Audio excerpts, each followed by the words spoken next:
Hello, everyone, and welcome to the Wrestling Experience.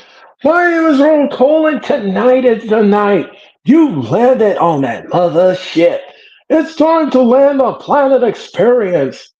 It's Thursday night, and that can only mean one thing, and one thing only. It's time to get in this ring with the Wrestling Experience. We're going to talk about the Elimination Chamber. Want to do that? Want to talk about Dynamite? Want to talk about that? We got wrestling news to get to. So it's a lot.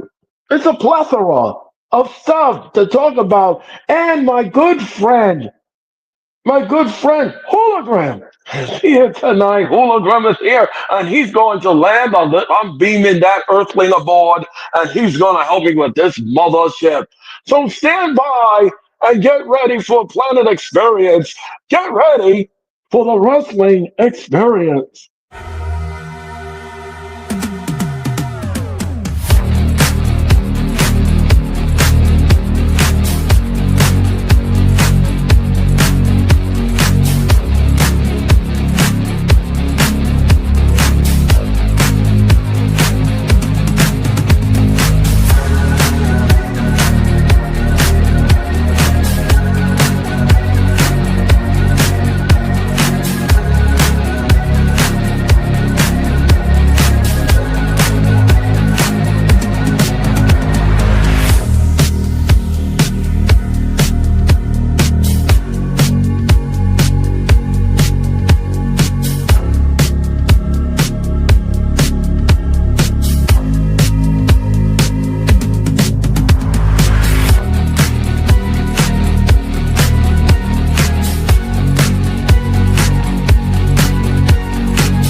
All right.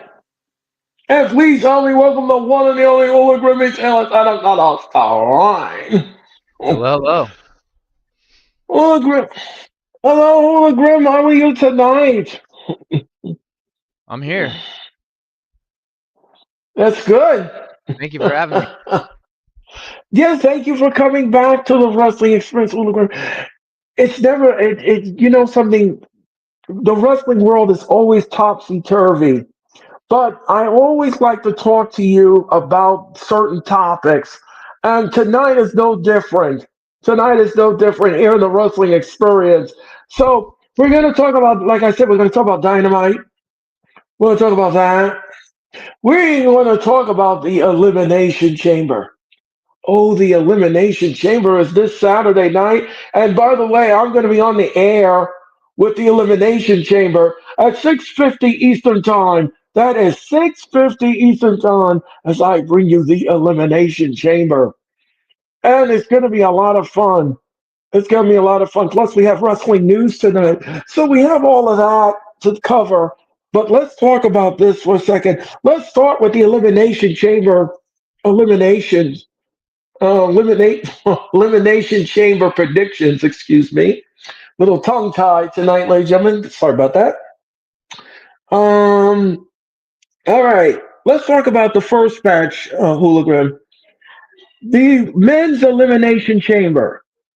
It's Cena versus Punk versus Rollins versus McIntyre versus Paul versus Priest.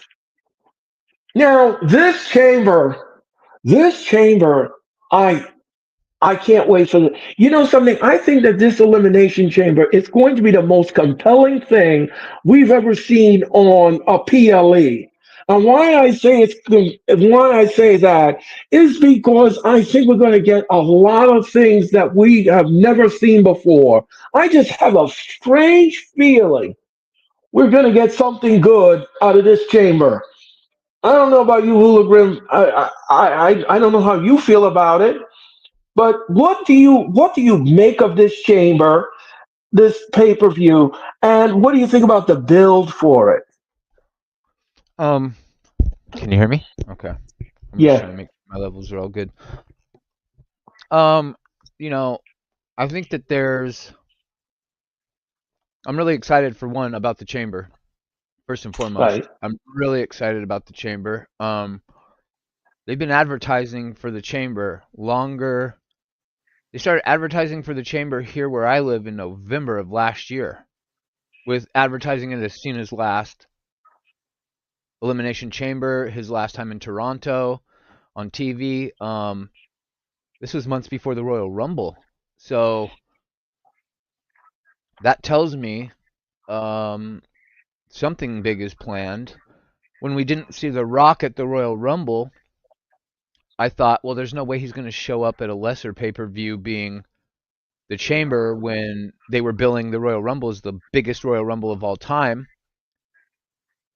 So I didn't think we were going to get The Rock this year at Mania. I honestly thought we were going in a different direction. So, like The Rock says, shut up and enjoy the ride that he's about to take your ass on, right? So I fell in line like a good little soldier. I can't wait for Saturday.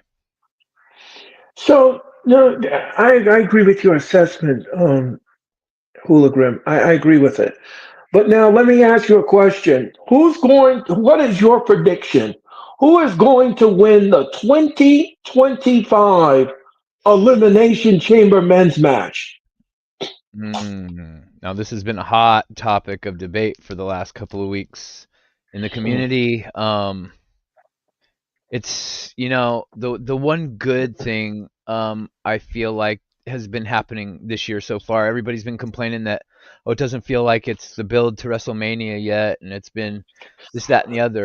Excuse I me. like I like that it's so unpredictable. I like that. I mean, anybody makes sense to win this elimination chamber. Anybody other than Damian Priest. Right. Punk makes sense. Drew McIntyre makes sense. Um, Seth Rollins makes sense. I'm trying to think of who else. There's two other guys that and Cena, Cena makes sense, obviously. And then who's the other guy I'm missing? Mr. Paul. Logan Paul. No, but I can see them having Logan Paul win it too, just cause. But that's what I'm saying. It's like it's a it's a Vegas really's got everybody by the balls on this one because I mean you can go anybody, you know. Um, so who would you like to see in the chamber to win it? I think that Drew McIntyre is going to eventually be the one to sell his soul to The Rock. Now, I don't know if the chamber match happens before or after this segment we see with The Rock and Cody, because I think Mhm. that's going to have. If we see The Rock and Cody segment before the chamber match, then I think Drew McIntyre is going to win the chamber. But if we see the chamber match before the Rock segment, I don't think Drew McIntyre is going to win the chamber. So there's a caveat for my prediction, if you will. Okay. Well, I'm going to say this, and I'm going to say this. He hasn't won a match in a very, very long time. And he didn't win the Rumble. Didn't get to win the Rumble. Jey Uso eliminated him in a shocking fashion. Jey So, Uso yeeted him. yep. Cena got So yeeted. I'm yes. I'm going to say that Mr. Cena will win the 2025 Elimination Chamber match. So you think Cena's going to main Which, event WrestleMania? yes. Interesting. And here's the thing. Here's the thing that I think what's going to happen here. Cena wins the chamber. Okay. Hmm. The final boss. Let's talk about this segment for a second. We got to talk about this. Now, here's some scenario that could happen here. Okay. All right. Cena wins the chamber. Okay. The final boss comes out and he calls out Cody. Cody says, "No, I'm not being controlled by you." Okay. The final boss says, "Well, did you hear what I said in our previous meeting? I am on the board of TKO." He goes to Cena and he says to Cena, "Do you want your WrestleMania moment? Well, I'm going to make it happen." And he's going to screw. He is going to screw Cody at WrestleMania 41. And Who, Rock or Cena, Cena? the Rock will screw Cody Okay. out of the title Okay. and give it to Cena. Got you. Cena will get his WrestleMania moment and he will become the new champion. So you think Cena's about to make a heel turn? That is what I'm trying to drive at. Okay. So if Cena goes heel, do we does he can't just come out to his jovial band of trumpets music, right? No, Does he go no, back to being no. the Doctor of Thugonomics? Does he get a new evil heel theme song? What do you I think if this is the way they want to go about it, I would I would do like a smash up of his song and then make it really heelish. Okay. And Okay. That's then, doable. yep, and then, and I like it. then, and then he comes out, and just when you think Cody's gonna retain, here comes the final boss. Here comes the final boss. He pulls the referee out. He knocks the referee out. We have no referee. We've got no referee. Did you remember what you did in the Elimination Chamber? Well, Cody, you turned him down, and now look what happened. Now look what happened. Hmm. Karma. Referee gets, yep. Referee gets knocked out. We have no referee. Cody goes after the final boss. He comes back in the ring. Cena gives him an attitude adjustment. A new referee comes in. A one, a two, and a three. An We F, have, an FU, if you will. yes, yes. And Cena is the brand new champion thanks to the final boss. You I like shouldn't it. have turned him. You should have I turned him like it. down. Yep, you shouldn't have turned him down. You shouldn't have turned him down because now look what happened. So that is what I'm thinking in my head. Do you think that Cody's turning down The Rock for selling his soul on Saturday? And in doing so, who do you think is winning the chamber? Oh, you said Cena's winning the chamber, going on to Mania. Rock is going to come out, screw Cody, and Hmm? John Cena is going to be the one to sell his soul to The Rock. Mm-hmm. Now, Mm-hmm. does Cena sell his soul to Rock on Saturday, or do we wait to see that until WrestleMania? No, that will happen. That will happen at WrestleMania Ooh, okay. because you see the I like thing that. is, I like that better. Cody thinks that Cena is still a babyface, but what you're going to get instead Hmm. is the Cody laying in the middle of the ring with no longer the champion, and The Hmm. Rock hugs Cena in a screw job. At Mania, winning the title That's from Cody. correct. That's correct. I mean, that might be. I mean, the way that's set up, like I'm picturing that scene in my head, right? That's like an iconic. I mean, that goes right up there in the history books with like the most iconic images in WrestleMania history, I would think, you Yeah, know? it would have to be hologram. It would have to be. Yeah. It would have to be because they made him feel comfortable. See, that's what you have to do when you're screwing. So you have to make them feel comfortable.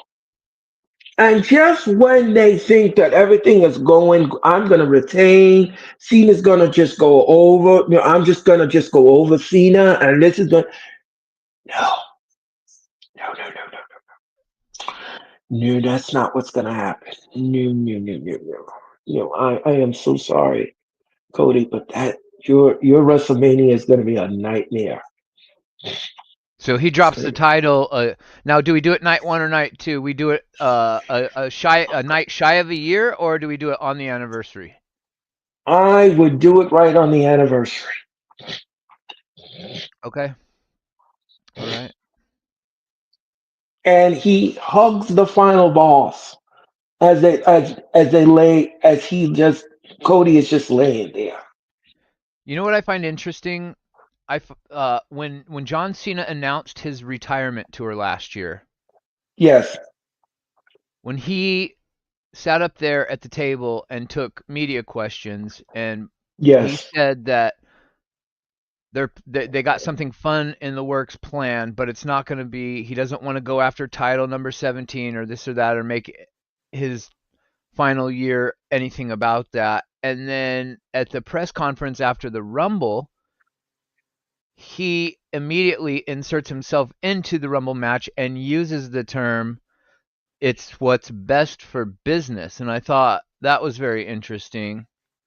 And I don't know if these are little Easter eggs thrown out to confuse us and to throw us off the trail of what's really going on. I'm sure that has a lot to do with it, but um, other talent has been thrown out Easter eggs that lead you to believe it could be any number of these guys that's going to win it. CM Punk was dropping little hints the other night, and I just yes. um, I just don't know why Cena would tell everybody. I mean, he's been on the record as saying like he doesn't, like you said, he hasn't won a match in what 6.5 years. So Yeah. I would think that story needs to be told. Like he needs to win a match before he can go for a title. And what you're saying is that his match is coming on Saturday. He's winning the Chamber, and then he's going on to win the title at Mania, which, like I said, is probably like the most epic thing that you could probably book. To be honest with you, if you're Yeah. WWE. I'm just playing fantasy. I'm just playing fantasy, but I'm like I said, It's a good idea. if that happens, it is, it is, I just and don't it makes. know why you want Cena to be heel for the last like 8 months of his tour. Well, yeah, Or maybe he doesn't yeah, stay heel. Maybe he drops the title at Money in the Bank or SummerSlam or or his something like that. or he'll keep it until his final wrestling show, and they could do that in December. They could do that. Yeah. They could do that. Let's go to the chat and see what's going. Daniel Berry the Sports, how's it going tonight? Jeffrey, how's it going tonight? Hello, Wesley, how's it going? Jeffrey says, I think either CM Punk or Cena wins. Yeah, We haven't well, mentioned CM Punk yet either. See, there's still four other guys that could win this thing. So yeah, there's a lot of scenarios, Jeffrey. There's a lot of scenarios. There is a lot of scenarios. And everyone in the chat, please hit that like button. Hit that like button. And of course, don't forget to subscribe. I greatly appreciate it. Jeffrey Um, Reimer. Oh, sorry, Earl, but Jeffrey Reimer, can you put his last comment up, please? His most his recent last comment, his most sure. recent one. There's one there. John Right. Cena, See, yes, John Cena did use the term best for business. Go back and listen. Go back and watch the press conference. He did. oh, okay. Earl, this is like Stone Cold shocking himself with. Yes, Jeffrey, yes. If you remember, if you remember Stone Cold did that with Vince McMahon, yes. And I would not be shocked at this. I would not be shocked at this if this comes to in fruition. Like I said, Cody turns down the final boss. Cena wins the chamber. Cena sells his soul to the final boss and screws Cody out of that title at WrestleMania 41. I wouldn't, I mean, that would be one of the most shocking things to WrestleMania that I have ever seen before.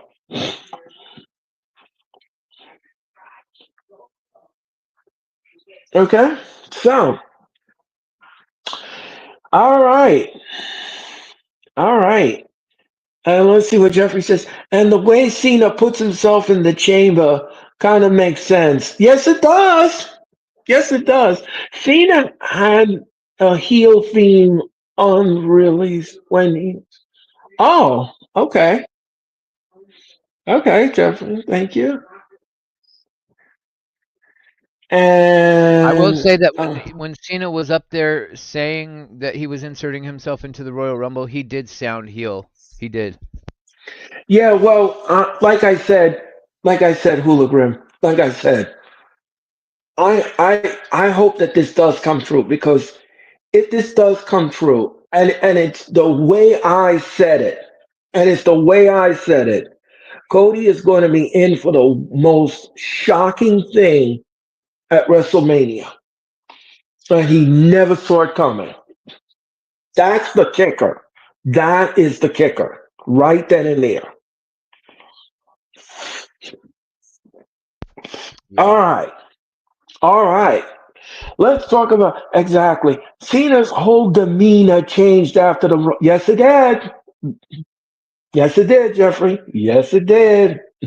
Oh, yes, it did. If you will. um. Okay. Let's talk about this next match, Hooligan. The unsanctioned match. It is Sami Zayn taking on delusional, weird, and sometimes unpredictable Mr. Kevin Owens. Now, this match has a lot of heat to it, and a lot of build, and a lot of fire and vigor to it. Um, these two men are going to destroy one another in Toronto. Hooligan, what is your prediction for this match? I'm looking forward to this match the most of, well, I guess there's only 4 matches on the card. So, Right, um, yeah, this is going to steal the show. These two, we've seen over the last 10 years a lot of these two guys feuding with each other in different scenarios. Um, Kevin Owens is when when when he's at the level that he's been the last couple of weeks, he pulls no punches. right, He will, for as big of a guy as he is, he takes insane bumps. right. Sami Zayn also is an absolute performer. These two are going to kill each other on Saturday. This is going to be a match of the year contender. And this is Oh, also going to be match of the night. This is going to steal the whole show, in my opinion. I cannot wait for this match. so now who do you think is going to win this unsanctioned?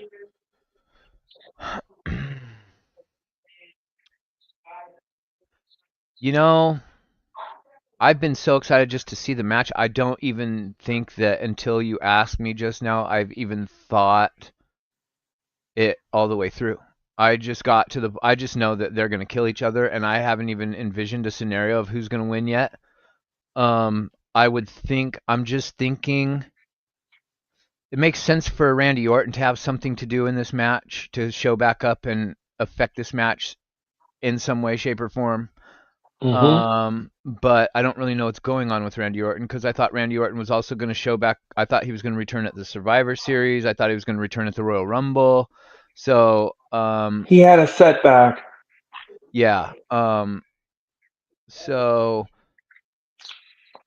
if he shows up at the chamber, I think it just depends on if he's heel or face, but I think that Kevin Owens is going to win on Saturday. Okay. Yeah. Yeah. I'm going to agree with everything Hologram has just said. I'm going to agree with him.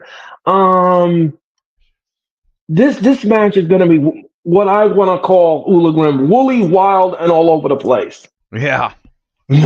Yeah. This match is going to be woolly, wild, and all over the place. They are going to fight. They are going to fight all over the place. Um, yeah, I agree, Jeffrey. An unsanctioned match should end in a KO punch. KO pun, no pun intended. Yeah, well, okay. Well, here's the thing. Here's the thing, Hologram. I'm going to say, well, you said Kevin Owens is going to win the match. I'm going to say Sami Zayn. Okay. Sami Zayn is going to win this unsanctioned match. He is hell-bound getting his hands on Kevin Owens after what he did. After what he did to him on Raw. And Do you think that Randy Orton interferes and helps Sammy win? well, yeah, that could be a possibility. That could be a possibility because, like I said, there is no disqualification. There is no count out. There Sure. is nothing in this Yeah, match. something's going to There's happen in nothing. this match. Something crazy is going to happen in this match. You can just tell. Yeah, yeah. This, like I said, this match is going to be all over the place.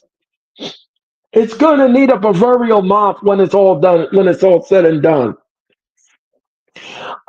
Yeah. So I have. Hooligan has Kevin Owens. I have Sami Zayn. David, hello. How's it going, David? Hit the like button, David. Thank you so much, and subscribe to my channel. I greatly appreciate it. Um. You know what? So. I'm actually changing my prediction, Earl, because Oh. I said that Randy Orton was going to interfere, and it doesn't make Okay. sense unless he fails at his interference for KO to win.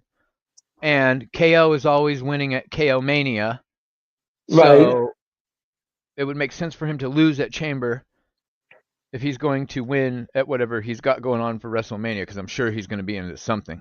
Um, so that being said, it would make more sense if Sami Zayn won this match, because they'll probably have a rematch at WrestleMania, Yeah, and probably.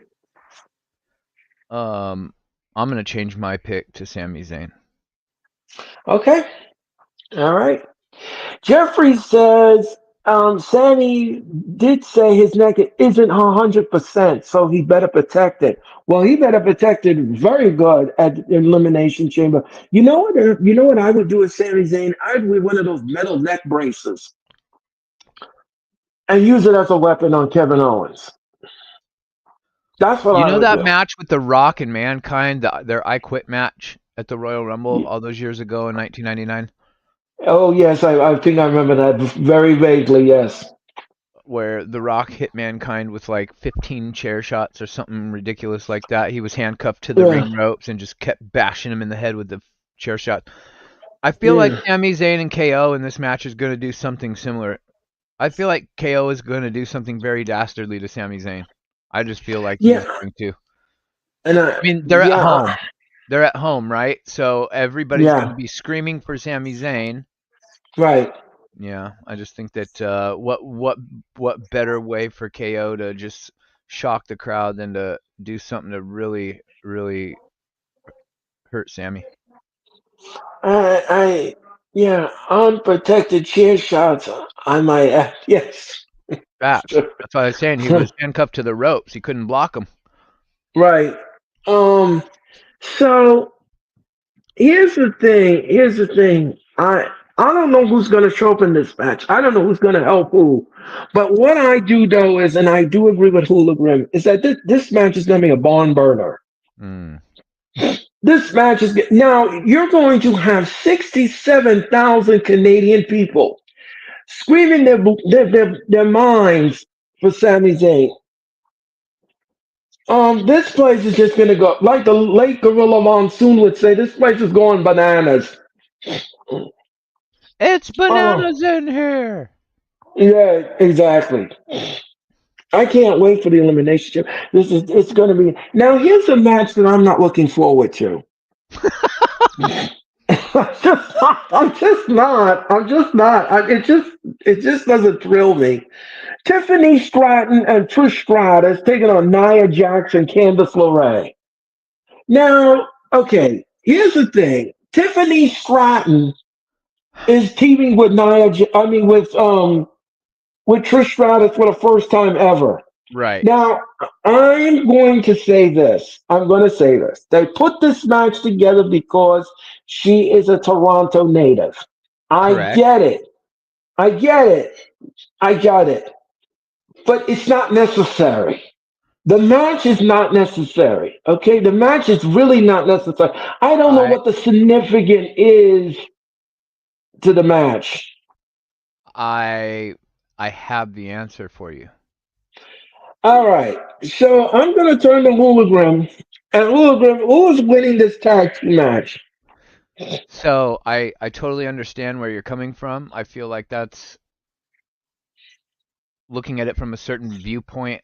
That's a lot of people's sentiment right now is they don't understand why this is even a thing other than because Tiffany is the champ and it's in Toronto. So obviously, when you see Tiffany Stratton, her initials are TS. She's very reminiscent of Trish Stratus from yesteryear, whose initials are TS. You can kind of see the similarities in how they've groomed Tiffany Stratton to be the next Trish Stratus, if you will.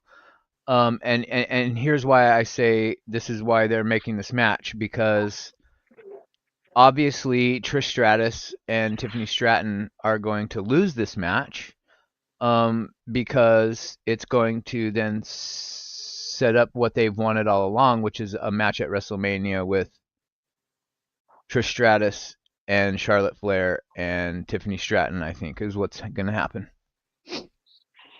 Okay. Well, as you all know, if you all don't know by now, if you all don't know by now, at WrestleMania 41, Tiffany Stratton will defend her title against Charlotte Flair for the first time ever. So I could see Charlotte interfere in this match. I could see this. I I could for see sure this think about, she's interfering. huh? I for sure believe Charlotte Flair is interfering. I'm going to assume that that's exactly what's going to happen here. She has been doing things to Tiffany Stratton now for the past few weeks, as Tiffany was been laid out in the ring. She's back, So now, unfortunately, ladies and gentlemen. what was that hula ring? I'm sorry. I said she's back, unfortunately, Yes. and we all Um. just have to get used to it. Right. Exactly. But here's the thing. Here's the thing. Okay. Now here's the thing. I don't want to see happen in this match. I really don't. If you're going to make Nia and Candice LeRae win this match, please make her eat the pin. Trish Stratus. Do not pin Tiffany Stratton in the match. Tiffany Stratton is the champion. You can toss her out on the arena floor, and she couldn't come back in time to save Trish. Okay? She gets the annihilator after Charlotte interferes in the match, and that's it. And you give it to Trish to eat the pin. Don't make Tiffany Stratton eat the pin. Please. No, she's Do the me a champion. favor. That would Please be do me completely ass a backwards.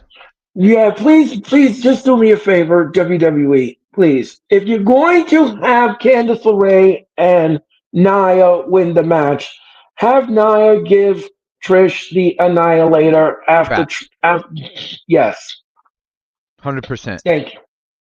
Thank you. It's And counterproductive to have the champion get pinned in the match, her major match before WrestleMania. That doesn't make any sense. right. It doesn't She doesn't go into WrestleMania with any kind of momentum if you kill it on Saturday.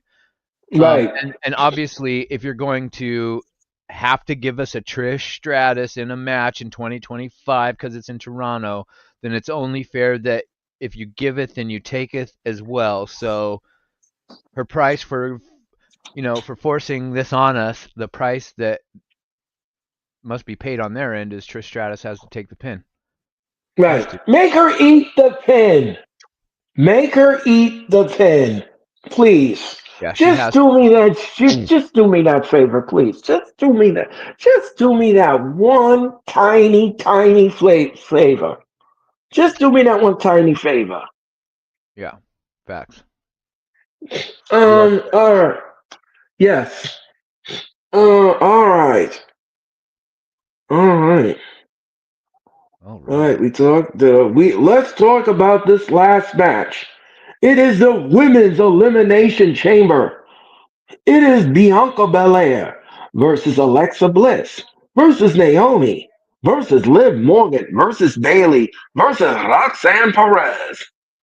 Okay, before I get to my predictions, I'm going to turn to my good pal Hooligan. Hooligan, who is winning the 2025 Women's Elimination Chamber match? Well, I just realized that the order you've gone in is rather interesting. You think the women are going to main event, huh? Yeah, I have a feeling that that's a possibility. Mm. Interesting. Okay. I did not think of that as a scenario, but that is very interesting. I can see it. I can see it because the women have been getting a lot of events during the weekly shows lately. I feel like. So They've also been complaining to management as uh, well. yeah, figures. Um, Mm. well, you know, thinking about this match, I am. I've been scoff at me if you will, chat or Earl. That's fine. I can take it. But I've been a huge Alexa Bliss fan since her debut day on NXT back in the day, and I remember calling her trajectory to my son sitting next to me on the couch that day when we were watching NXT. And I had Hmm. told my son, I said, whatever is going on with this girl, I don't know who this girl is, but I Hmm. know they were kind of pushing Becky Lynch. They were pushing Sasha Banks. Charlotte Flair just had her big match with Natalia, I think for the NXT Women's Championship. And we were getting a lot of that. And then this girl in this little tutu comes along, this little short blonde, and her look and just something, her energy around her. I looked over at my son and I said, I don't know who this girl is, but in 2 years I could see her being on the main roster as women's champion, and that's exactly what happened to Alexa Bliss. I've been a Right. huge fan of hers. I know a lot of people think she can't wrestle, but she actually can. Her booking, a lot of the women have just suffered over the years with bad booking, and I'm glad she's back. And when she cut her promo last week, finally, I get the vibe she's going to do some, I don't know what kind of uh, voodoo stuff she's going to bring from back in the day with her time with Bray Wyatt, but she alluded to the last time she won a chamber. I really liked the promo she cut, and I hope she's the one that wins it just because I'm a fan of hers. But someone who I've become a huge fan of that was not on my radar at the beginning of her career is Roxanne Perez, and I don't know why, but I watch her and I see the boost that she's gotten since her call up to the main roster, and I watched what she did in NXT the other night, and something tells me Roxanne Perez is winning the chamber. Okay. And that would be my dark horse. Um, Let me see what Jeffrey said. Jeffrey says we're also celebrating 25 years of Trish. Well, you know something, Jeffrey. Here's the thing. Since I just said a while ago that Trish should eat the pin at the Elimination Chamber when Nia gives her the Annihilator. They could work out in the back that she gets 25 of those to celebrate her anniversary. Was that like They a could. prison sentence? 25 to life? How about 25 till death? 25 annihilators. I don't know if even Naya's hole can take that much punishment. Well, anything is You'll possible. really be screaming my hole. We all will.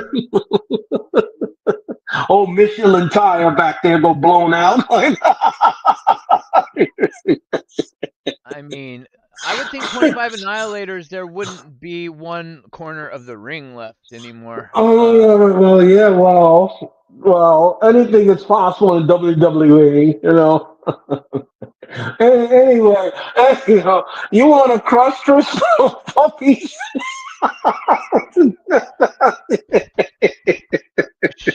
Oh, Jeffrey. Anyway, anywho, I'm Yeah, just those will playing get around. popped for sure, along with Pop Naya's goes butt cheeks. pop goes the Those, weasel. those will look like deflated inner tubes. um, all right. Well, um, you like that, Jeffrey? Jeffrey says now Lily will be in the chamber. You well? She always brings Lily to the ring with her, so I would assume I don't know if Lily will be in the ring like used as a prop. You know, can you imagine a giant lily in the Lexon pod with her when I the do lights think go that out? I think Alexa's going to make the lights go out for sure. 100% she's going to make the lights go out. And Right. I think we might even hear, I think they might even play over the loudspeakers like Bray's voice somehow. I think we're going to hear like some sort of callback to Bray Wyatt in this match with Alexa Bliss. I really do. Because they've been making it a point to show the back of her jacket during her entrance where it says Fiend Forever, but then she scribbles in the letters that say Friends Forever. So they keep Yeah. showing the back of her jacket referring to Bray Wyatt. So I definitely feel like whenever she makes the lights go out, she's going to invoke the spirit of Bray Wyatt for this match to help her win, I think. That's my Yeah, prediction. I think that's good. So here's my prediction. Here's my prediction for the women's chamber. Okay. My dark horse would be, and I agree with Hooligan, would be Roxanne Perez to win the chamber. Yeah, I really like that girl. Uh, uh, the winner of the women's elimination chamber match will be Bianca Belair. And Oh. why I said Bianca Belair is because she dropped the strap this past Monday night on Raw to the tag team belts. So there was a story, an article that I read a couple of months ago that the WWE was thinking about Bianca going after Rhea Ripley for the title. Mhm. So I was thinking in my head, I said, okay, I think I know where this is going. Okay. So this is what I think is going to happen here in the chamber. Okay. We're going to have two women left in the chamber. It's going to be Bianca and it's going to be Naomi. Naomi turns heel on Bianca and she admits attacking Jade. Jade comes out and she opens the chamber door and pump kicks Naomi and she helps Bianca win the elimination chamber. I have a question, Yes, okay. teacher. Yes. Um, if Naomi goes heel,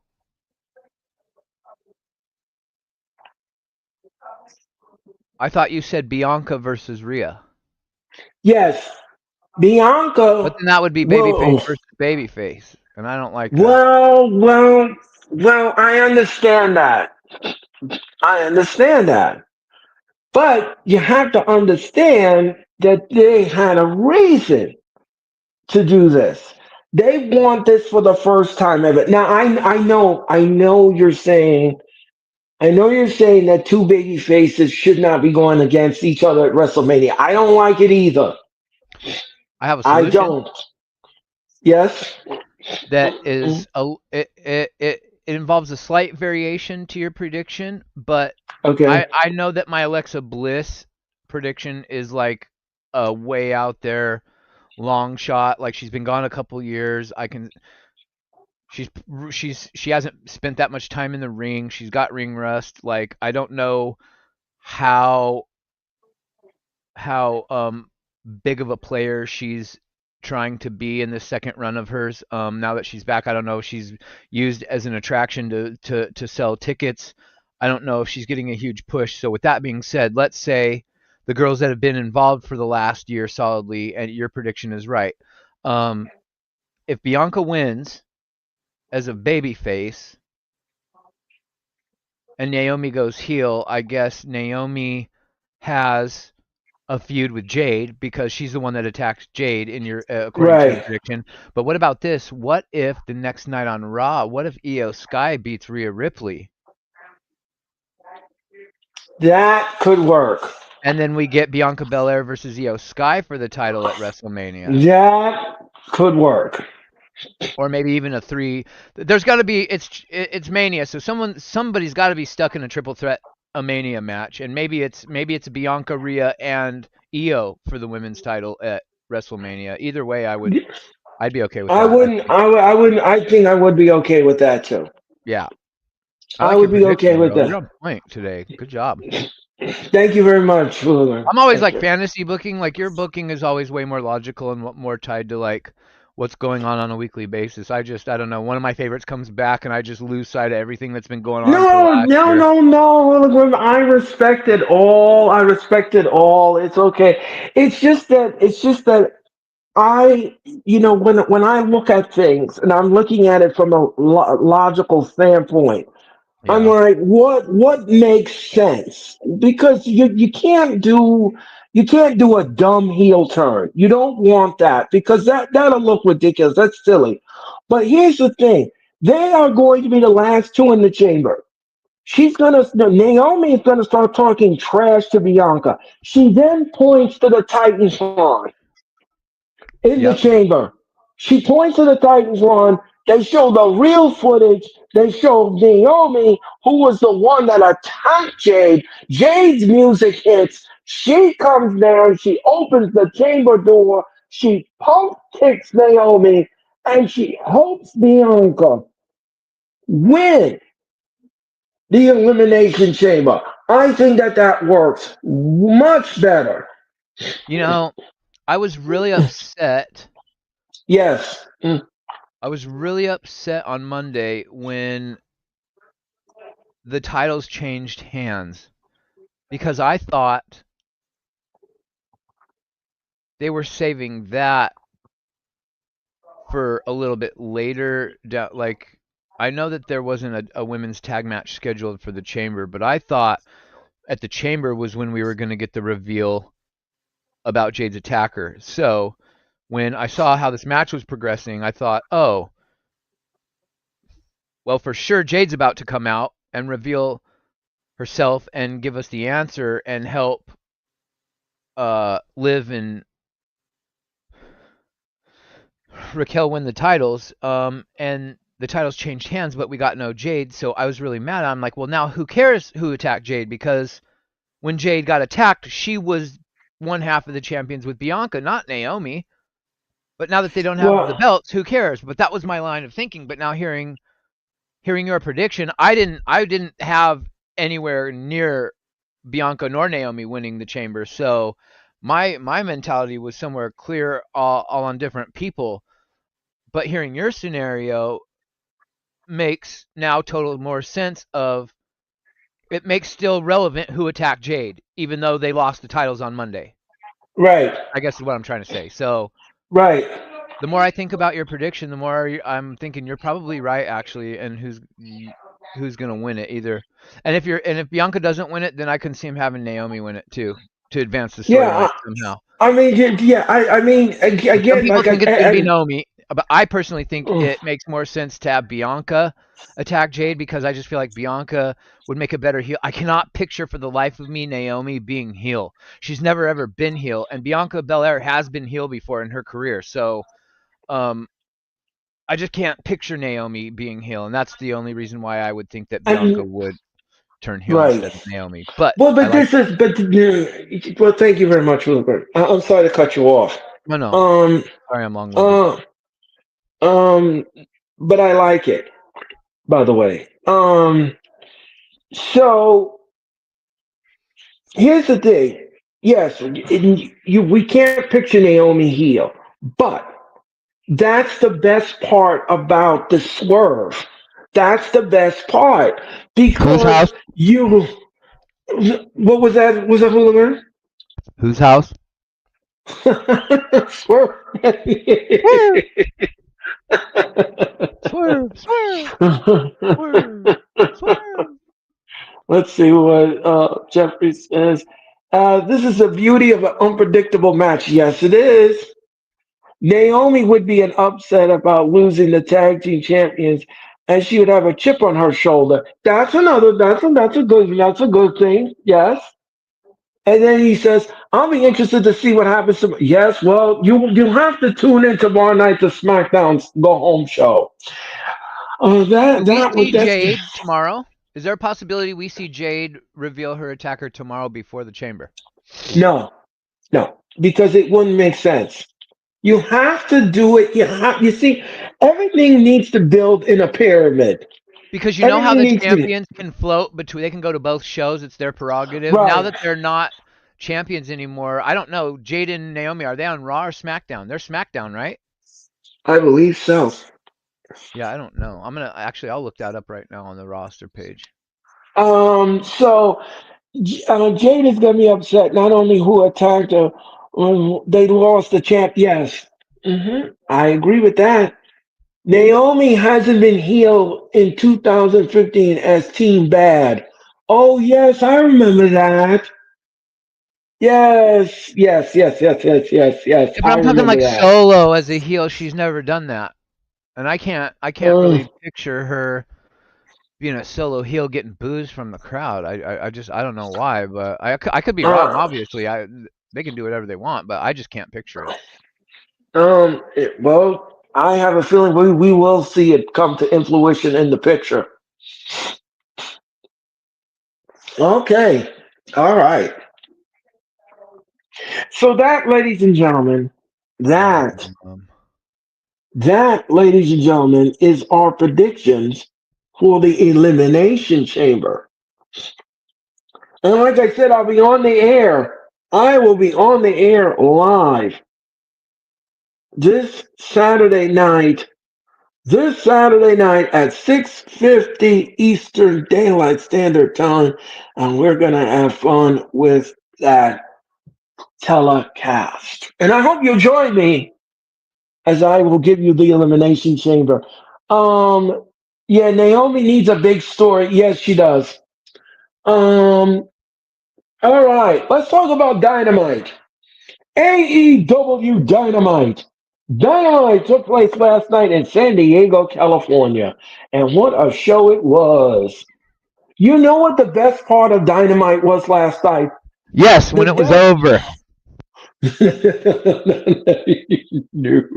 No, no. The Death Riders got what they deserved last night, along with Marina Shafir.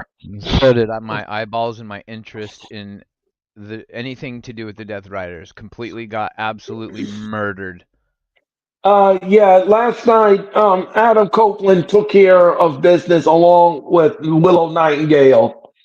And I thought that was the best part. Now, What kind of business? Are we talking like live sex celebration 2.0 kind of no, business no, taken care no, of, no, or no, no, you got to be specific when you're saying Adam Copeland's taking care of business with a female in the ring. You know what I'm saying? One might think that one, Hologram, the ladies and rumors all over the gentlemen. IWC this week that Vince is coming back. Well, we're not. I don't Have think you heard so. that story? Yeah, I've heard that. So Willow is sending Sheesh. Marina God to the help upper. us. Yes, yes, yes, Jeffrey. Yes. Um. So I thought the show was good. I thought the show was solid. I thought it was a solid show. I thought it Now, was a solid turd. well, I thought the Not a show was runny one. solid. I thought the show was solid. It was good for what it was. They're trying to build up to Revolution. There's a lot of the matches that you're going to see at Revolution. Really, some of them don't have a build to it. They really don't. Here's the But thing, Earl. there, yes, None of these matches that they're putting together are really anything that anybody wants to see or is interested in seeing. And the booking with the matches and the people are so inconsistent and goofy. None of these crowds are emitting reactions to anything aside from a couple of things during an entire broadcast. right. Um, I will say the one thing I did notice about last night's show is somebody's been talking to Excalibur about how fast he talks because I felt like he was talking in slow motion. For Excalibur, I felt like he was talking way slower than I've ever heard him call matches ever. So I'm pretty sure I wouldn't be surprised to hear a report soon that they've had they're trying to change his delivery because he's honestly a lot of the reason why I have trouble watching AEW. I'm just gonna keep it real. Yeah, well, I mean, he feeds through. Well, you know something. Let me just say this. I do play by play. Okay, as you all know, I do play by play. Yeah, It it's is hard. hard. It's Yes, hard. It's hard because you have to keep up with what you're seeing in the ring and what you're delivering, right, and you have to weave a tale for the audience because you can't. I cannot show you what I'm looking at. right. Only I can tell you what I'm seeing and what I'm weaving a tale. So I'm out there doing my business. Now there are times where the match is going like quick fire, and I have to say things under one breath. Yeah, And after the match is done, I have to exhale because waiting the to match, exhale, yes, Bill Clinton the, style. if you will. I did not inhale. So that's the problem. Um, Ed Spears project. How are you doing tonight? They have a dog. What? What is this?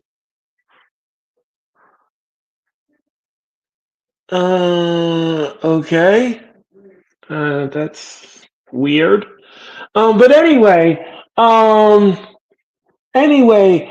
we so like I said, you have to understand that the crowd is, you have to weave that tale and you have to tell the story. So that's why he talks so fast, because sometimes the matches, now there are times where there's a slow match and the match is really slow. It really starts off slow in the beginning, but then it picks up. Now I have called slow matches before.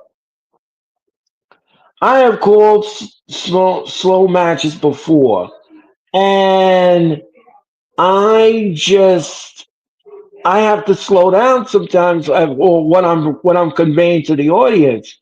So there are times where there's speed, so he has to know his timing. You have to know timing, and I think that's the problem with Excalibur. I think that's the Yeah, and I problem. also, to his credit, I'll say this about Excalibur, even though I can't stand him. Uh, he calls matches with Tony Schiavone, who's not the sharpest anymore at that job. Um, I know that Schiavone's got his age and other ailments that he deals with, which is a contributing factor to that. And same with JR. And I understand that. And these guys can't speak as quickly and call stuff as quickly as they once did. So Excalibur is carrying a heavier load because he's got to do most of the talking for the match. He's got to call the advertising. He's got to call the upcoming shows. And it's hard to spit all that out in time, and I get that. But at the same time, it's also devastating on the fan base's eardrums trying to listen and trying to invest into the matches. It just is. So while not all of it is his fault, either they got to do something about commentary. Um, but I do to the so to my point, I felt like he was different last night than I've ever heard him call matches. I just felt like he was saying less words and speaking a little slower, and it was actually to a point where I actually noticed it and I was impressed. So Yeah, I think what they want him to do is, slow it down, take it easy, do take the it easy. Take moves. it easy. Yeah, take it easy. Just slow down and take the move. Just like last night when I was doing AEW Dynamite and I was calling the matches, I did not go through the match like that very quickly. I was describing. I was doing more describing than I was calling. Yeah, And sometimes you have to juggle those things. Like an example, when I do the elimination chamber, I'm going to be doing more of the describing part versus going through the matches, going through the moment, because you don't know when a shocking moment is going to happen, and correct. the audience needs to know that. So I'll call the match. I'll do the match, but I'll be more of the describing part and taking a look and seeing what's happening around, because you don't know what you're gonna get. I mean, we've seen WWE PLEs, and some of them have them shocking moments to them. And sometimes if you blink, you miss it. So I'm not going to be missing a beat. I'm going to be taking a look at everything and slow it down. Yes, right. Slow down. Exactly. Taz is great too. Yeah, Taz is good. I like That is Taz. great. He's amazing. Um, Like when Earl says, torpe suicida. Oh, you like when I say that, Jeffrey? You like when I say torpe suicida? Torpe suicida. You like? I like saying that. I think it's great. Um. So yeah, so Dynamite was good last night. I gave the show a B. The show got you a gave B for Dynamite a me. B? I gave it a B. I was Oh nice. my I was goodness. I was nice, Hologram. I was nice. The show was solid for what it was. You're always a nice guy, Oh, Earl. well, thank you very much. I greatly appreciate it. I'm always an But asshole. You know? what was that? What was that, Hologram? I said I'm always an asshole. I try to be nice and No, no, no, comes no, out no, wrong no, every no. time. You're not. No, you're not. Look, you're one of a kind, and your mind is always greatly welcomed in my mothership. Um, Appreciate that. so no problem. And so yeah, it was a decent show. A C average. Yeah, well, okay, okay, Jeffrey, you give it a C. I gave it a B. The show was a B for me. It was good for what it was. Like I said, um, Yeah, leading up to this revolution, and we're going to be doing the predictions for Revolution very soon. And I hope Hooligan, you can come back for that in the okay. month of March. Sure. We're going to do the Revolution prediction show, and we're going to delve into Revolution. We're going to delve into the build. Now, the ticket sales for the Crypto.com arena have been slowing down very expeditiously. And I think is because AEW needs to slash those tickets. If Where's you the want Crypto.com arena? Is that in Cleveland? no, that is in Los Angeles, California. Oh yeah, Crypto.com. My bad. Yes. It's the former Staples Center. Um, so, um, So that's what it is. And AEW is debuting inside the Crypto.com arena. Um, so we're gonna have to see. We'll have to see about this level of, but like I said, Dynamite was great. Um, all right. Let's talk about this for a second. Um, yeah, Dynamite. I don't know. I don't. What did you think of it, Hooligan?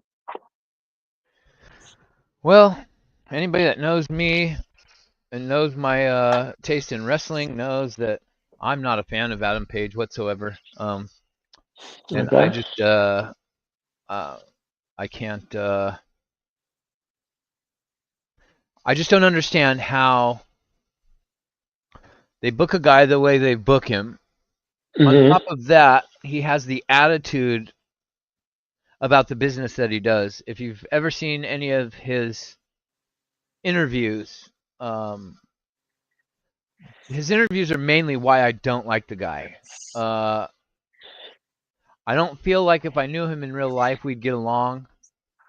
Right. I don't feel like he has the right mentality towards the wrestling business. Okay. He's worse, in my opinion, today in a promo than he was 5 years, 2 years ago, 3 years ago. Um, I don't know what is going on with that guy. And every time they push him, he has to go away for personal reasons, and then he comes back and hits the reset button. And I guess this we're on like the fourth or fifth push of this guy now, and I don't care.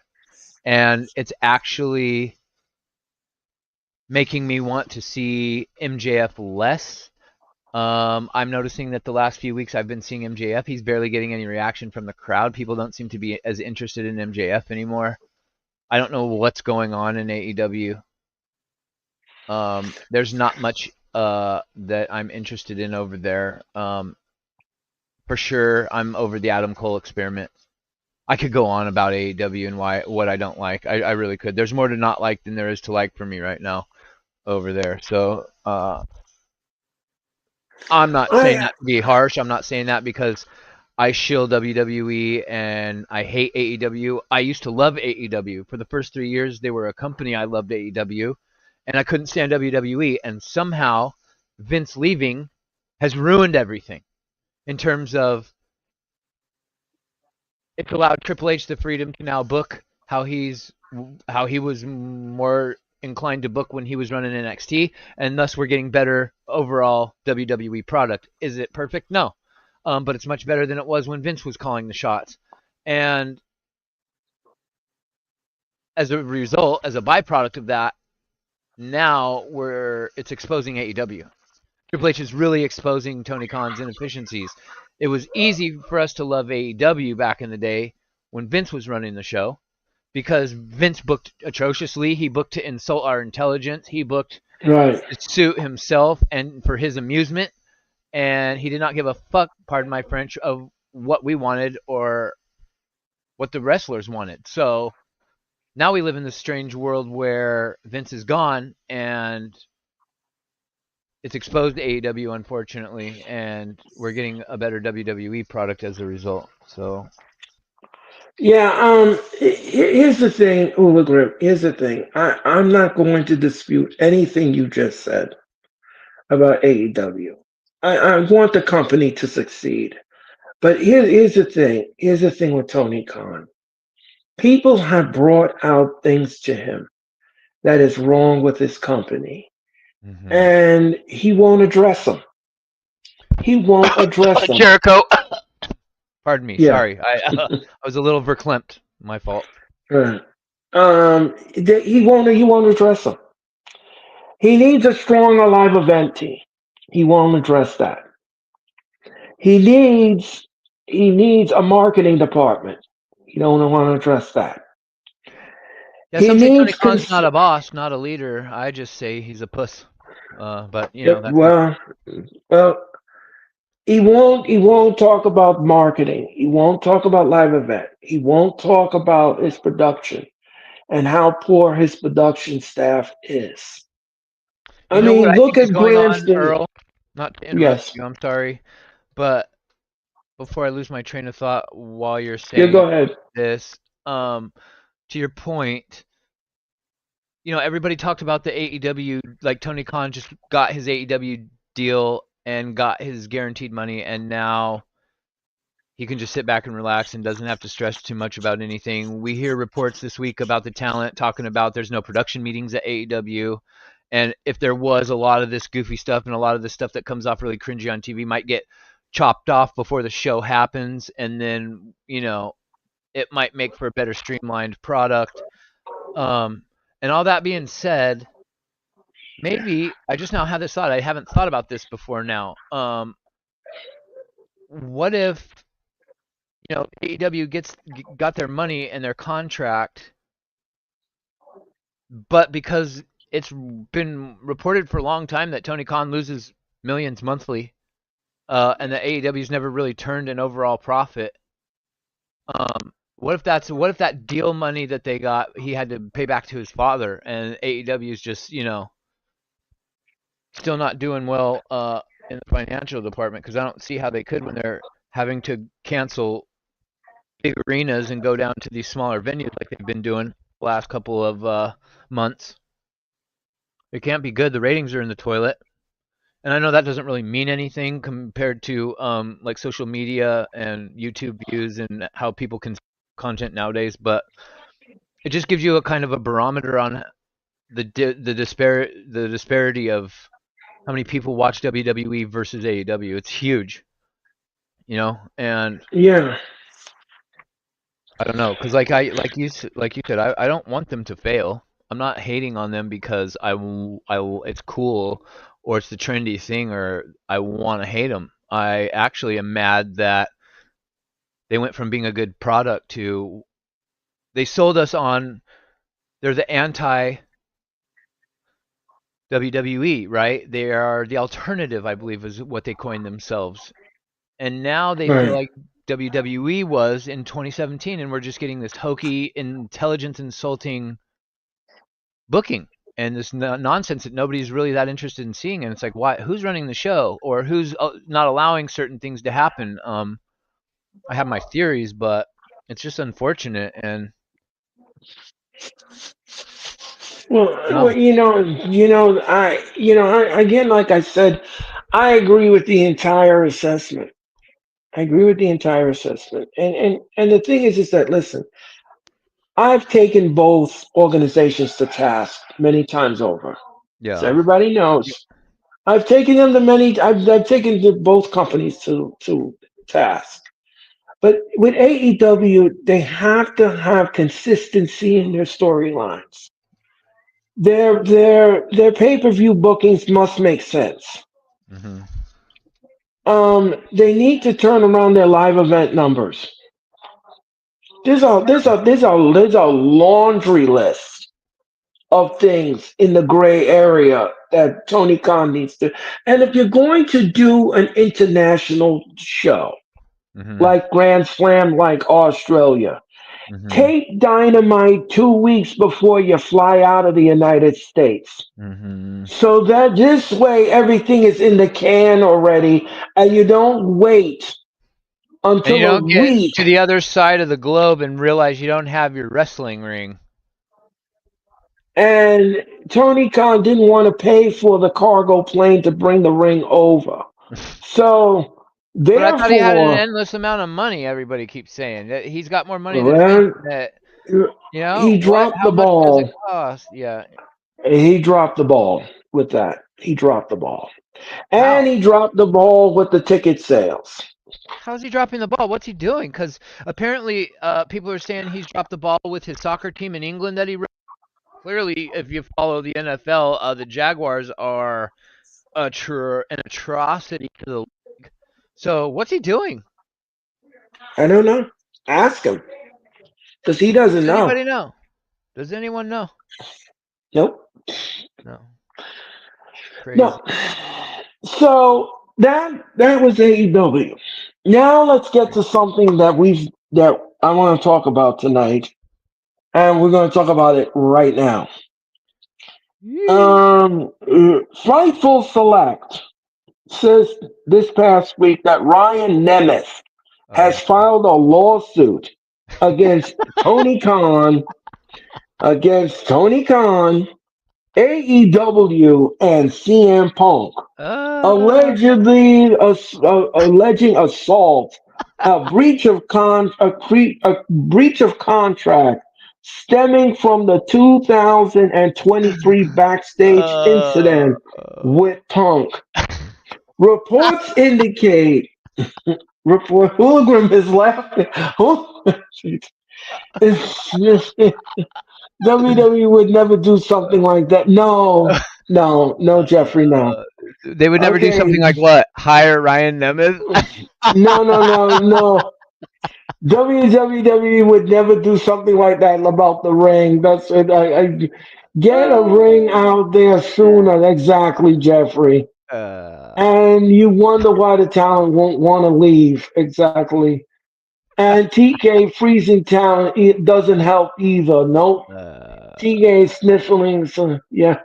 So, okay, so let me continue. Let me continue. The report indicated in the lawsuit filed on February the 14th, 2025 in Los Angeles Superior Court. That includes the assault, a breach of contract, and a breach of implied covenant of good faith and good fair faith. dealing. Wait, what? Yeah, What's the good faith imply. that was breached? I have That they no were gonna put idea. him in a match storyline and they didn't?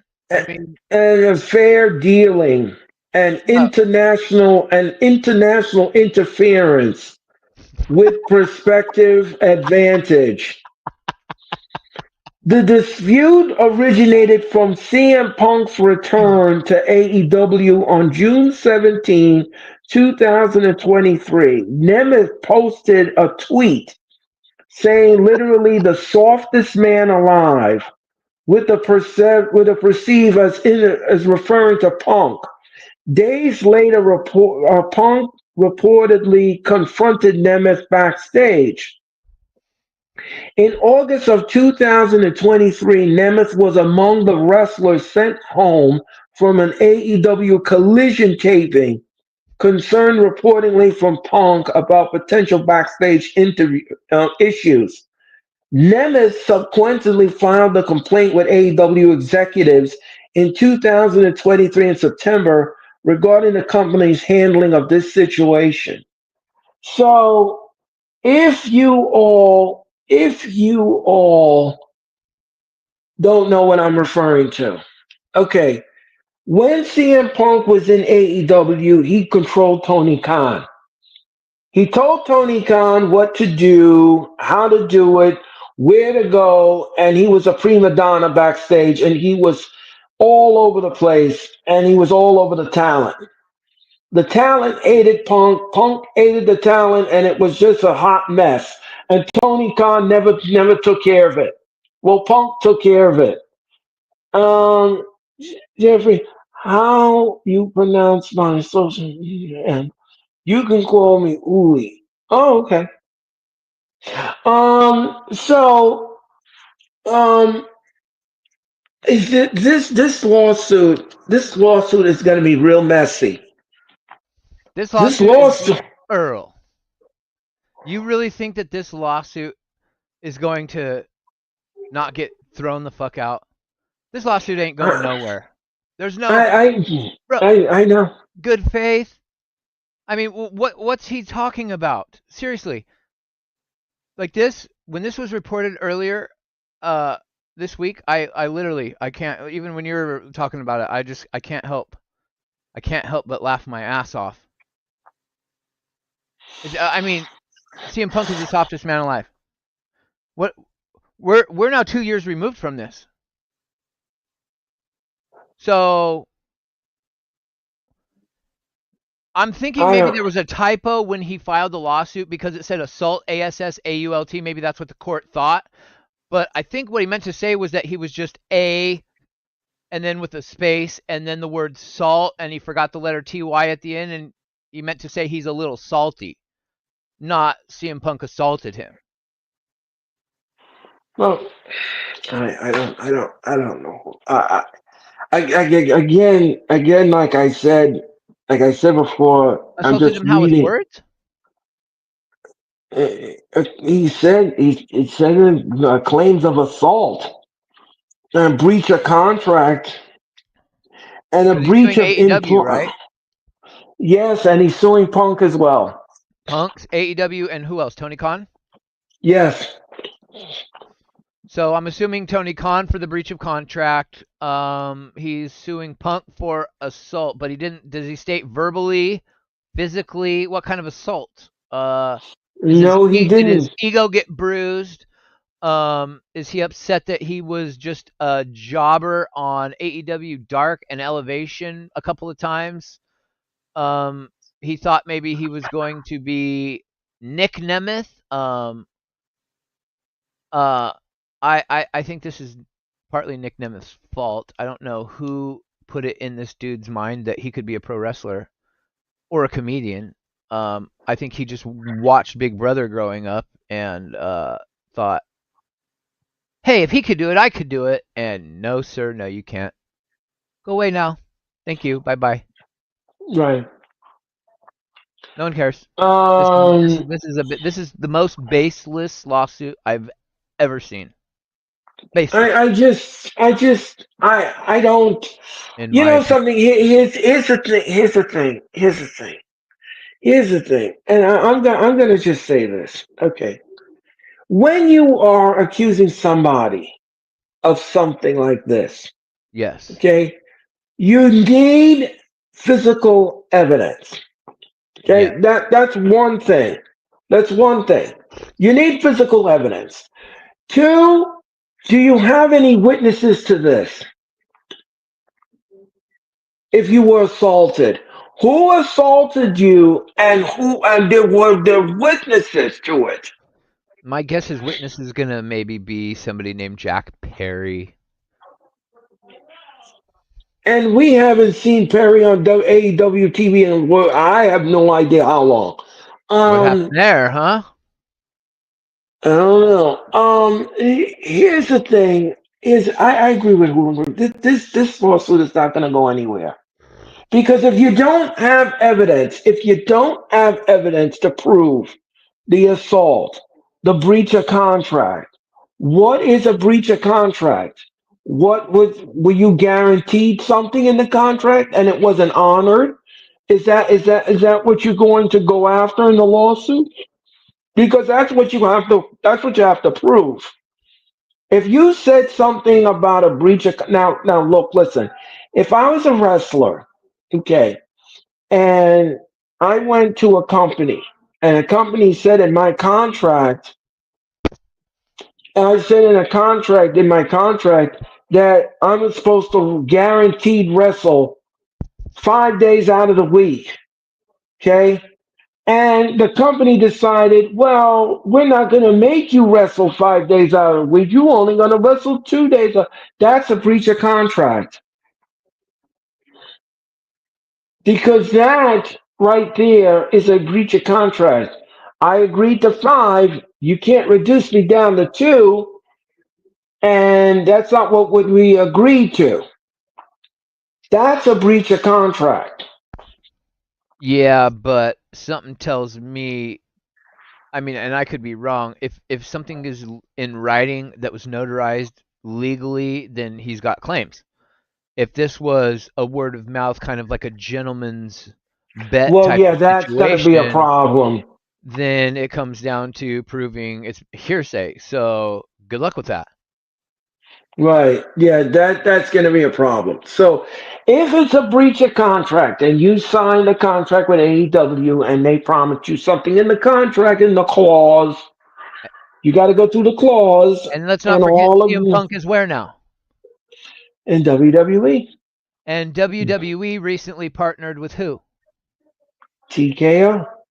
Well, they partnered with Endeavor and they formed the TKO, right? So Right, well, right. Endeavor and TK. Ari Yeah, they're Ari Emanuel is arguably one of the biggest agents in the world. So much so that they actually based an HBO show on his career as an agent in Hollywood called Entourage. And uh, right.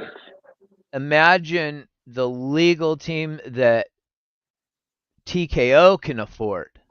You think little measly Ryan Nemeth, who has no backing from any major promotion, so he therefore has no access to any real decent, expensive, worth your while legal counsel. Right.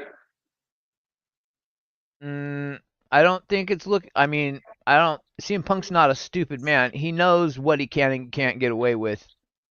I heard no reports of. Were there reports a couple years ago of Ryan Nemeth claiming that Punk put his hands on him? We heard about the Jack Perry situation multiple times, yes, but I think yeah we did read about something about a backstage incident with him and Nemeth backstage when I Punk thought was that was there. some kind of altercation that I don't remember reading that it got physical. I don't remember reading that I Punk don't struck him. know. No, I don't remember the story offhand. I don't. I just know that there was something going on at the collision taping, and he was throwing his weight around. Punk was, and Yeah. they send the wrestler home, and it was a big story. It was a big story Oh, about. that's right, because Collision was Punk's show, wasn't it? He was in charge of that show because he had to be split away from the Young Bucks and Adam Page. Right. Oh, so he got his own show, but Ryan Nemeth didn't like that. Oh. Probably because So he must have some friendship with either Colt Cabana or maybe Dolph Ziggler had some sort of beef with CM Punk, so Ryan Nemeth is sticking up for his brother. I mean, this is all sour I grapes about stuff that stems from years ago. And Ryan Nemeth, you can't get that time back. You can't. Like I said, CM Punk's moved on to bigger and better things. He's about to be in the thick of the main goings on in WrestleMania. Yeah, and the thing right now is that this is just you don't need this kind of distraction going into WrestleMania season. You really don't. And like I said before, you need proof of all of these things. Well, So it WWE's lawyers will make sure that this stalls out past WrestleMania. This ain't going to interfere in anything to do with WrestleMania. yeah, I know. WrestleMania plans. I know. I know. They will stall out if they need to for sure. They know what they're doing. Yeah, And Ryan yeah, Nemeth, I believe that lawsuit says something about the fact that he's been black, something to do with the effect of he uses the term being blackballed from wrestling and not being able to get work or something like that to that effect. Uh, Ryan Nemeth, you're not a good wrestler, bro. You're not a good promo. You look like a ripoff of your brother. Unfortunately, you guys look so similar, and it just is what it is. I don't think Ryan Nemeth doesn't have a career in wrestling because he's blackballed. I think it's because he's not that believable as a professional wrestler, in my personal opinion. right. Um, And that's not to yeah, say in some people's eyes he's not. Just for my money, I don't want to see the guy on my TV. It's a waste of my time. yeah. I mean, implied a breach of implied covenant of good faith. I have no idea what that is. That's a gentleman's Oh, agreement, a covenant of good faith. That means that something was agreed to verbally. Well, good luck proving that, like I said. yeah, yeah. I don't know how that's gonna work. I don't know how this is all gonna play out, but I'm gonna keep abreast. I'm gonna go on this story. I'm gonna keep after this story and see if there's any more develops here. But this is just another pebble in the water troubles of AEW. It's you really don't need this. You really don't need this, and AEW I definitely don't. doesn't. No, they don't need this. They don't need this. And you know, if I was Tony Khan, I would take Nemeth aside and try to maybe settle out of court, get some money together and give him whatever he wants. and try to settle the loss and keep it out of the court because this is going to drag. If you're going to take this to court, it will be dragged. It Yeah. will be dragged. It's going to be dragged, and the more it drags is the more it's going to look terrible on Nemeth because it's hit. The ball is in his court. He has to prove all of this. Well, he's Because not booked in any matches anywhere, so I guess he's got nothing better else to do than to build his case for himself, right? well, he better do it because this is a lot to prove. You have a lot to prove here. You know, and if he can't prove his case, you want to talk about actually being blackballed. This is going to seal his fate. He's for sure Oh, now. Unless I mean, if he wins, either way, he's suing one of the biggest names in all of professional wrestling, along with the promoter of the second largest promotion in the country. So he's for sure not getting a job in wrestling at this point. So I hope it was all worth it for him because even if they settle with him, I can't see it being $1 million sort of settlement. He might get maybe in the tens of thousands, maybe a couple hundred K if he's lucky. How much he walks away with after lawyer fees and this and that. I mean, yeah, I don't necessarily know that he thought this all the way through, and this seems like a hasty reaction based off of his emotional state at the time and how he was yeah. feeling. I think that when this is all over, he's going to, after about 3 or 4 days, wake up and feel sick to his stomach and realize what he's done, and it's going to be too late at this point. At that point, so. Yeah, because the horse is going to be out of the barn. Oh yeah, for sure. The horse is going to be out of the barn. Yeah, I'm gonna keep a track of this. I'm gonna keep a track of this story, and I'm gonna bring that out to you. I'm gonna do my due diligence and bring any updates that come across my island of wrestling here. Rats. Oh, all right. All right, this is from WrestleNomics.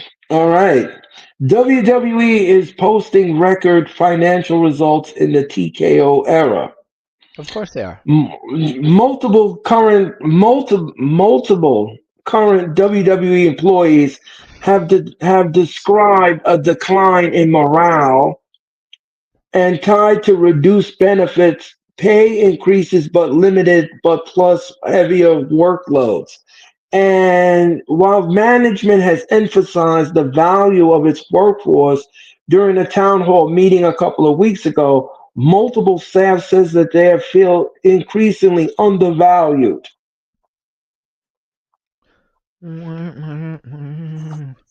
um. Um, what do you Well, think of that, Hooligan? of course they're posting record sales in the TKO era because every show that they put on, the tickets are more expensive than the show prior. So as long as you keep inflating the ticket prices for every show that you do, you're going to be able to tout record numbers every time you do a show. And that's what the UFC And does, and that's what the WWE is doing. They've been doing it since they merged with with Endeavor over a year ago now, and um, you know this is the fruits of their labor. 15 for the front section to be on TV at WrestleMania on the floor, $15,000 a ticket. what about Section 121 for $10,000? I mean, like, are we now making wrestling for just the wealthy elite to attend, or I mean, I I don't know mean, what yeah. people's jobs are paying in 2025, but I don't know how Well, many people can afford to go to that as by themselves, let alone take the wife and kids. I'm going to tell you this much, Ullagram. People did buy them, and they Oh, bought I them in know. droves, I know, and man. they bought them in droves. And I wish everyone the best of luck in Vegas because that's a very expensive city. It's a very expensive trip to do, and by the time tally up. Now, here's the thing that people may not have known this, but when I went to WrestleMania 40, okay, my entire bill, and I'm not lying about this, was $9,226 But that was now and that was for WrestleMania. 40. That was last year's WrestleMania, Yes, and that was in Philadelphia. yes, Jesus Christmas, and that's close. You're in New York. That's like right down the yes, road. yes, yes. See, for me, Vegas is a flight from where I live to Vegas. You can find for like $75 if you're willing to fly that god awful airline, but it's doable. Also, you can find decent deals on hotels in Vegas if you're willing to stay in black mold infested rooms, like such as the Circus, which I believe they're tearing down. Actually, I don't think you can actually stay there anymore. But um, yeah, I haven't been to Vegas in a long time, so the last time I was there, it was still you could do it fairly budget friendly, but nothing's really budget friendly in this day and age anymore. So yeah, ticket Well, prices. I'm gonna tell you something. When I saw the bill Hmm. and I saw the entire package of what I spent, Did you go one night I or two? no, I did the both nights, Okay. So everything and that, combined, your whole total trip was 9 grand and some yep, change. yep. Wow. Now think about what that's going to be this year. I mean, you're talking probably at least 12, if not probably upwards of 15, Well, yeah, 16. I would you're think right, right. I mean, it'll be double that.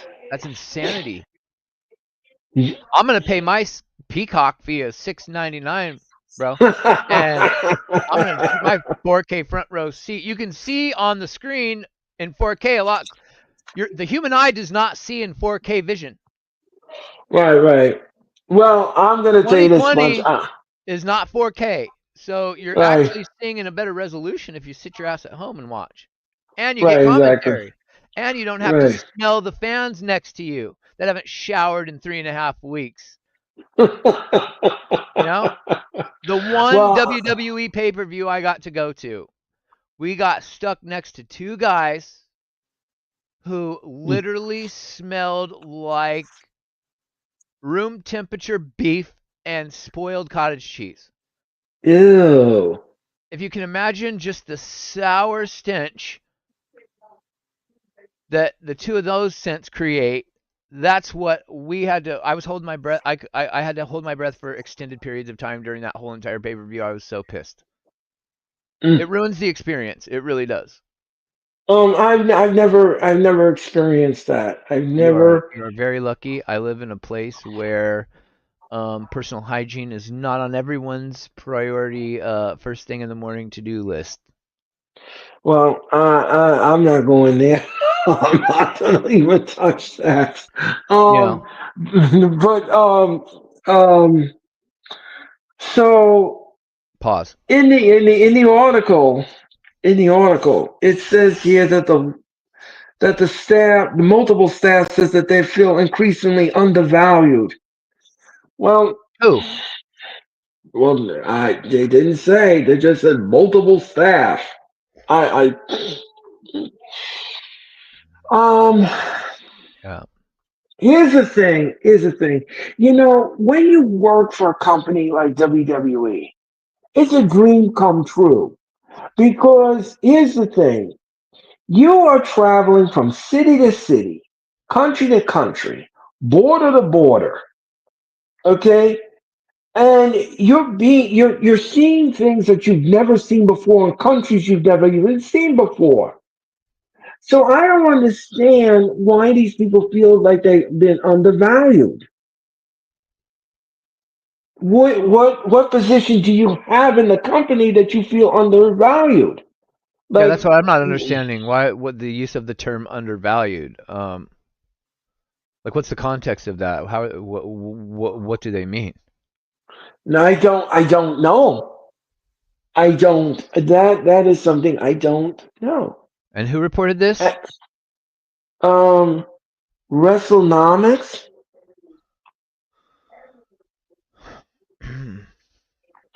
Interesting. I don't know.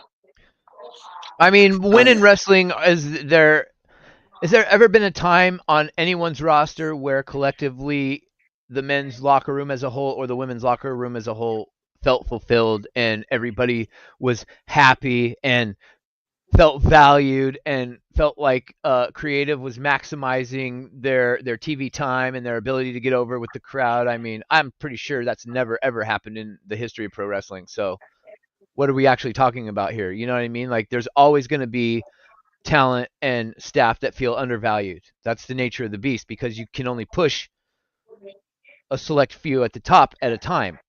There's not enough time, there's not enough belts, there's not enough resources to make everybody number one. There wouldn't be a number one if everybody was equal. Well, that's why the women's division was upset with Triple H, is because they're saying that the top women are not getting enough TV time on television.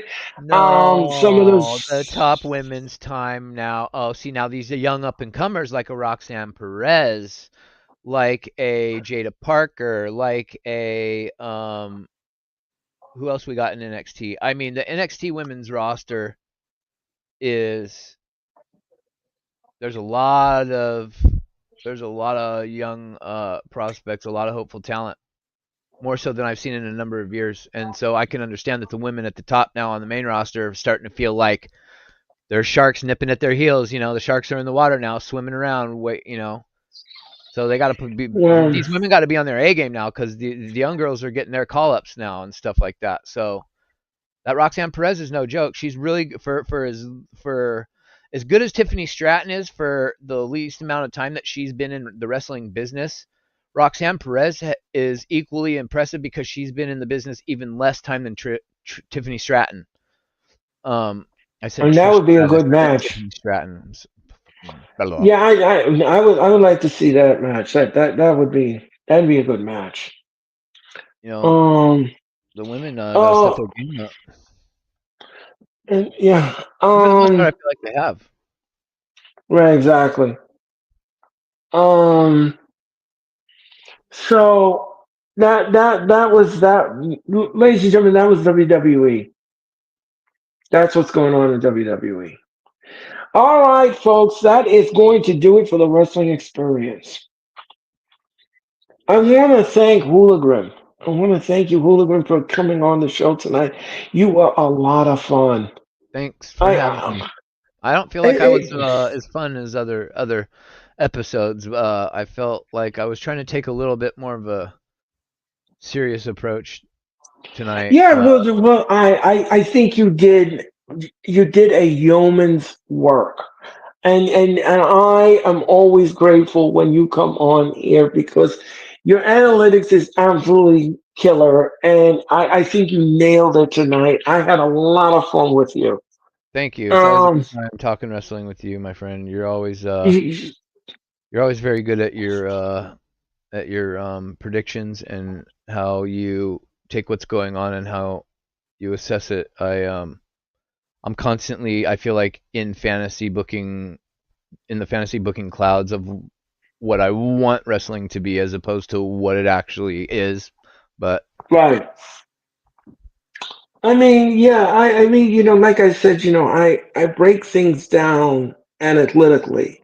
And I try to look at the glass half full instead of half empty and try to use that and try to interweave what I think should happen. Now, nine times out of now, I know sometimes it doesn't come true, but I would like to see if it does come in fruition, if it does come to that crescendo, as I envision it.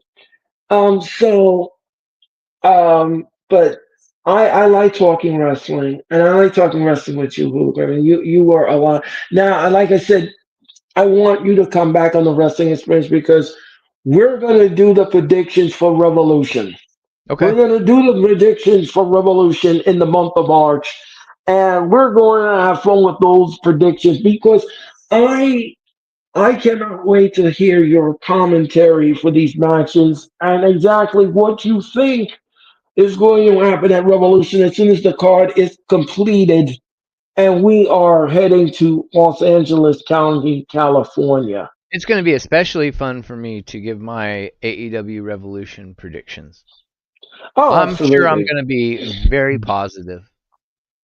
Oh, absolutely. I think that you're going to be a winner at this. We're going to have fun discussing that. Trust and believe me. Before I let you go, Hologram, let me ask you a question. Um, and I want your opinion on this. What do you think of the Raw Netflix deal so far? I think that Raw's been extremely enjoyable. I think that I like that because they're on Netflix, they can operate where they don't have to go the full 3 hours. Like when you're on network television, you have to do your time slot from start to finish. And we've been getting Monday Night Raws for 2.5 hours, not 3 hours. And what I've noticed is when you compare 2.5 hour Raws to 3 hour SmackDowns, that last half hour that SmackDown goes on makes SmackDown just feel like a chore to watch. They need to whittle a half hour off of SmackDown like they've done with Raw, in my opinion, because I feel like Raw at 2.5 hours has been damn near perfect in terms of flow, in terms of um, they get everybody just. I feel like everybody's allowed to get what they need to get in, and then there's no need to just stretch things out and do a bunch of unnecessary stuff. Just do what you came here to do, and 2.5 hours is good. I really like it. It feels like Raws go by very quickly at 2.5 hours, where 3 hour SmackDowns just feel like they're dragging and dragging to me. So Yeah, I've been loving the Raw Netflix deal. To answer your question, yeah, I agree with your assessment wholeheartedly. Well, SmackDown, this is a 3 hour experiment. This is only a 3 hour experiment, and me it's no only going to likey, last. And huh? it's supposed to last 6 months. Stinky, So, stinky. Me no uh, likey. well, I mean, SmackDown on Friday has not been consistent enough for me to warrant a 3 hour episode. Like Correct. some of the episodes have been solid and they've been good. But then you get some of the SmackDowns and they're going through the motions. And it's just like it's hard to pull the train across the track or pull it into the station of finish. You know what So I think? yes, I'm, you know, I don't know how much I've talked about this publicly, but you know how back in the day, like when WWE would do a show like Velocity or Sunday Night Heat, or right, I'm trying to think of currently what they do, where when you go to a Raw or a SmackDown, they'll do the taping. Like when you get to the venue, it starts right, it starts before the show actually airs because they do a taping of whatever little smaller show that they like. I guess the smaller show now would be like Speed or whatever, and then they're gonna tape that, and then you go on to Monday Night Raw live or SmackDown live, and then they go on the air live. I feel like you could do this, and it would streamline both shows. The women, we've got these titles for the women now. Give the women their own show. it's interesting. Tape it during a Raw or a SmackDown, so that way they're not separate from what's going on with the main roster. They're still in the building at the same time on the same night. You got a packed house, so the fans can go crazy. They still get to see their females, but then when the fans at home watch it, we see it on a different night in a different slot other than Raw or SmackDown. And when we watch Right. Raw or SmackDown, because the women now are doing all of their storylines in their own show, it shortens the length of time for Raw and SmackDown. I like that. It's interesting. That's my idea. But I think that's a great idea. But here's the thing. It's very hard. It's very hard to write a weekly episodic television show every week. but I'm It's very saying hard. with what the women are doing right now currently in Raw and SmackDown, just take that and make it their own show. Don't do anything different. You don't have to add anything extra to the women. They can still do what they're doing right now. Just film it and put it on TV instead of make it part of Raw and SmackDown.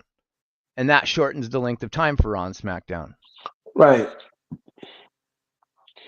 I agree. I think it could work It might. I think that's a great idea, Hologram.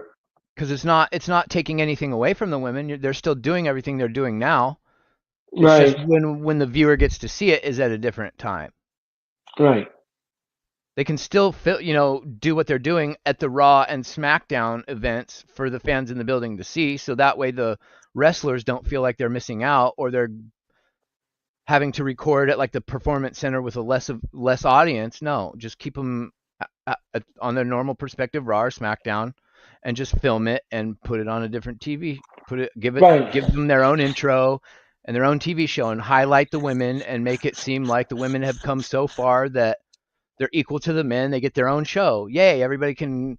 The women, yay! It's like women. It advances the women's revolution. It looks good for the women. It's a big PR stunt for the WWE. They can sell a boatload of merchandise to market it. Everybody wins. There's Yep. literally no negatives to it. No, there isn't. No, there isn't. I would agree with that assessment. But we'll have to see. We'll have to see. But right now, SmackDown is what it is, True. and yep, it is what it is. And like I said, the episodes are not consistent, but I mean, the show has been solid, and it has been watchable. It's not like it's not watchable. It is watchable. It's I just have not to been as say good as that. Raw, in my opinion. Right. I Raw, mean, the flow has been a little quicker. And with that shaved off half an hour and it going off the air at 2.5 hours as opposed to 3, it feels like less of a drag than SmackDown's felt. I feel like if you right, shaved half an hour off of SmackDown, but they can't because they're still on network TV. Once SmackDown goes right, to Netflix, I think you'll see the same treatment, and they'll fluctuate in between 2.5 and 3 hours. right. But I don't know if SmackDown will ever go to Netflix because their deal with the USA Network Only for wants a 6 more months. what was that, Hoover? Their deal with USA Network is only till the summer. Oh, okay. Well, we're gonna have to see what happens with that. Gonna have to see what the WWE decides and what they're going to do at that point. But ladies and gentlemen, that's going to do it for the wrestling experience. That is going to put a book and a bow on this show. And I want to thank Hula Grim once again for his participation in Thank you, tonight's sir, for having me. telecast. You're welcome. And guys, I'm going to be back again live on the air this Saturday night. This Saturday night for the most compelling, the most thought provoking, and I know there will be the most talked about Elimination Chamber from Toronto, Ontario, Canada. And I'll be on the air at 6:50 Eastern Daylight Standard Time if you keep it where it is. Join me Tomorrow, live. I was gonna What say was real that? quick, I'm gonna be live tomorrow on my newly started YouTube channel. Right, that's why down here by my name you see my YouTube, and that's where you can find me. I'll be live for SmackDown tomorrow. Just because I'm new to this content thing, and I don't think I'm gonna do live watch-alongs permanently. I'm just trying to get people's opinions and stuff basically while I watch the show on ideas that I can do for content. But if anyone in the chat cares to follow me, that's my handle. And like I said, I will be live tomorrow for SmackDown. Well, you make sure that you drop me your link, Ulagrim, to your YouTube, and I will subscribe to your YouTube channel because I think you are absolutely great at what you do. Um, yes. Um, I so thought you already anyway, subscribed to my YouTube channel, Earl. huh? I thought you already subscribed to me. You told me you already subscribed to me a long time ago when we first met. I did. Yeah. Okay, okay. I didn't. I thought you changed it. Okay, Nope. okay, okay. All right. Well, I'm gonna check you out then. I'm gonna check you out. All right, everyone. That's gonna do it for the wrestling experience. But I want to thank you all so much for watching tonight. I want to thank you all for your time and energy. Everyone in the chat, thank you so much. I want to wish everyone a very happy and healthy weekend. And I will be back. I will be back again Saturday night with the Elimination Chamber. I What can't is wait. what is Cody Rhodes going to say to the final boss? What we're going to get out of the men in the women's chamber? And what else are we going to see and feel after the elimination chamber? Well, there's only one way to find out, and that is to watch this Saturday when I come on the air at 6:50 Eastern Time.